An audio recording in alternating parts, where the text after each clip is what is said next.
Bonjour, bienvenue dans la série sur les échecs. Donc nous continuons sur les parties pour le combat entre le fou et le cavalier. Ici, une partie de Ivkov contre Ward qui s'est jouée à la Havane en 1963. Ils ont joué E4, C5, cavalier F3, cavalier C6, D4, donc une sicilienne classique. C prend D4, cavalier prend D4, E6, cavalier C3, dame C7, fou E3, A6, fou E2, cavalier F6, A3. Alors ici, les noirs ont joué fou D6. C'est un coup intéressant. En fait, les noirs veulent échanger leur fou parce que après fou E7 suivi de D6, le fou en E7 est généralement assez passif. Ici, maintenant, si les blancs jouaient G3, alors cavalier prend D4, fou prend D4, E5, fou, pardon, E5, fou E3, fou C5, dame D3, fou prend E3, F prend E3. Alors on a c'est un très bon coup et le F prend E3 et on a alors une position qui va être assez analogue à celle qu'on va avoir dans la partie. Donc remettons tout ça.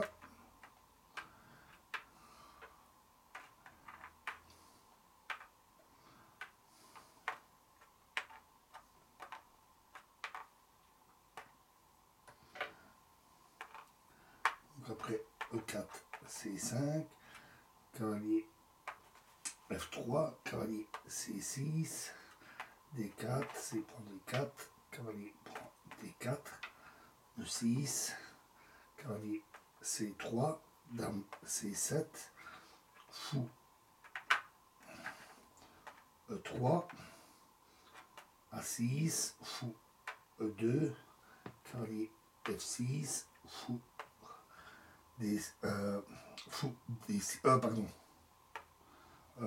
j'oublie A3, fou D6. Donc ici, les blancs ont joué dame D2. Cavalier prend D4, fou prend D4, fou F4, dame D3. Alors maintenant, envisagé était fou E5. Coup intéressant. Ils ont joué E5, fou E3, fou prend F3, et à nouveau F prend F3. E3. Alors, pas dame prend E3, parce que après dame prend E3, alors les noirs roquent suivi de D6. Et les noirs, avec leur bon fou, se trouvent alors vraiment très bien. F prend E3, D6, grand roc, roi E7. G4, un très bon coup, qui avec l'intention de jouer G5 suivi de cavalier D5, avec un cavalier très bien placé. Mais en réalité, la véritable fonction de ce coup est d'activer le fou E2. Et les noirs vont jouer H6 pour empêcher G5. En fait, c'est déjà une erreur stratégique décisive. Ici, les noirs auraient dû jouer immédiatement fou E6. Parce que après H6, le réel roi va rester. Parce qu'alors, après fou E6, le réel roi reste provisoirement intact. Tandis qu'avec H, la ligne H ouverte sera la véritable cause de la défaite, comme on va le voir dans la partie. H4, fou E6, G5, H prend G5, H prend G5, cavalier D7, Et là, fou G4. À nouveau, un très bon coup. Tour à D8. Cavalier D5, échec. Fou prend D5, forcé évidemment. Et E prend D5. Grâce au coup qu'ils ont joué, les blancs ont modifié de manière très adroite la structure des pions. Et maintenant, leur fou est un très bon fou. Et il est supérieur au cavalier. Il menace maintenant surtout G6. Donc, tour prend H1, qui est probablement une erreur. En tout cas, c'est stratégiquement pas très bon. Parce que l'abandon de la colonne H facilite certainement le travail des blancs. Il aurait fallu jouer plutôt tour D en F8. Tour prend H1, cavalier F8, tour F1, très bon coup. La partie va se décider au final sur la colonne H, mais les blancs ne peuvent pas encore y aller. Ils n'ont pas ce qu'il faut pour y aller. Ils veulent d'abord provoquer l'avancée F6 pour augmenter l'activité de leur fou. Alors maintenant, mauvais serait cavalier G6, car alors, on va le voir, cavalier G6, car alors, tour prend F7, échec. Et après, roi prend E7, c'est fou E6, échec, roi E7, et dame prend G6. Tour E8, dame prend G7, échec, roi D8, dame prend C7, échec, et roi prend C7, et G6, avec un pion passé extrêmement dangereux.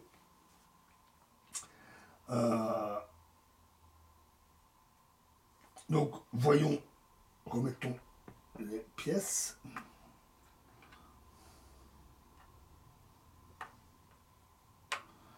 Donc après,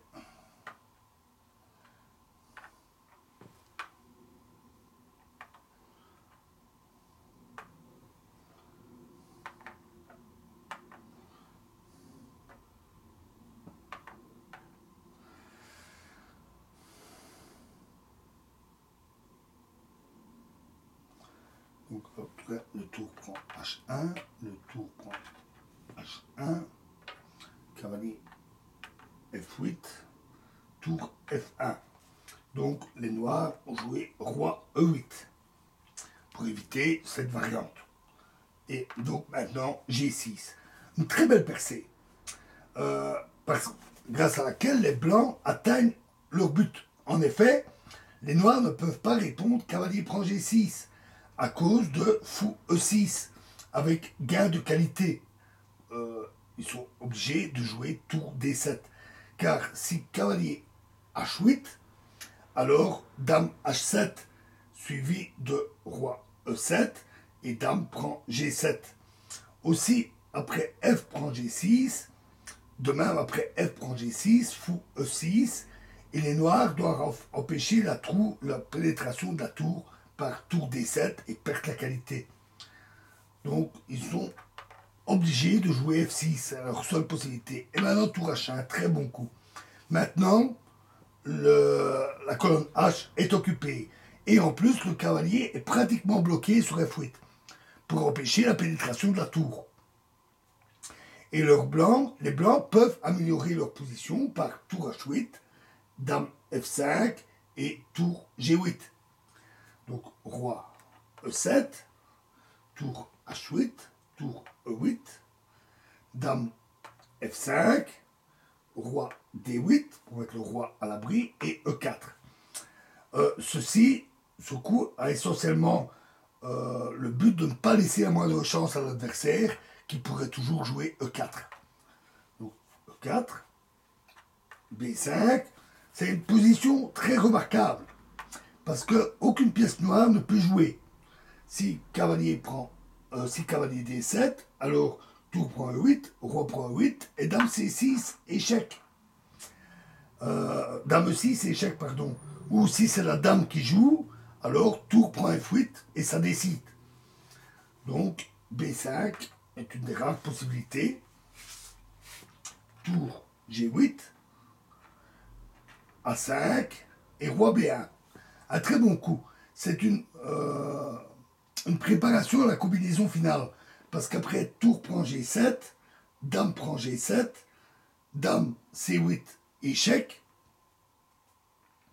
Roi E7, Dame C7, échec, Cavalier D7, Fou prend D7, Roi F8, Dame C6, Dame prend G6. Et les Noirs menacent d'avoir un échec perpétuel. Il faut donc impérativement mettre le roi en B1 pour qu'il puisse avoir une zone où aller se mettre à l'abri. B4, A prend B4, A prend B4, et maintenant, oui, tour prend G7. Dame prend G7, donc entame la combinaison que nous venons de dire, Dame C8 échec, Roi E7, Dame C7 échec, Cavalier D7, Fou prend D7, très bon coup, Roi F8, et Dame C6, à nouveau un très bon coup. Ce coup est beaucoup plus fort que Dame prend D6, échec.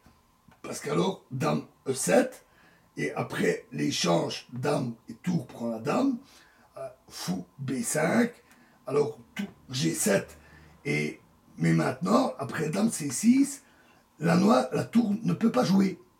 Parce que si la Tour va en D8, alors Dame prend D6, échec. Et après Dame E7, c'est G7, échec. Ou bien si Roi G8, alors Fou prend E6. Donc Dame C6, et donc Dame prend G6, Fou prend E8, Dame prend E4. Une dernière tentative, désespérée, parce que la finale, après Dame prend E8, Dame prend D6, échec, est sans espoir.